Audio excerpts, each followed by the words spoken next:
Assalamualaikum. Mari sebiji Y15 B2 tahun 2024.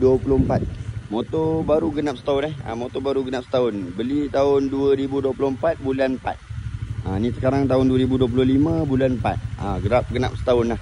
Motor fully standard part luaran dia ada make up lah. Macam rem dia dah tukar, 3 batang punya disc dah tukar. Fork dah pakai yang rendah sikit. Cover set pun dah tukar. Exhaust semua standard, engine fully standard. Pump depan belakang original. Part-part lain semua, part-part engine semua standard lah, original. Block semua ada stiker lagi. Fully standard lah. Switch kiri kanan semua function. Mileage rendah mileage 5,000 saja. Mileage 5,000. Owner memang jarang pakai motor ni. Motor ni consider dapat boleh pakai terus dah. Dah siap make up dah. Cantik. Dengan punya engine.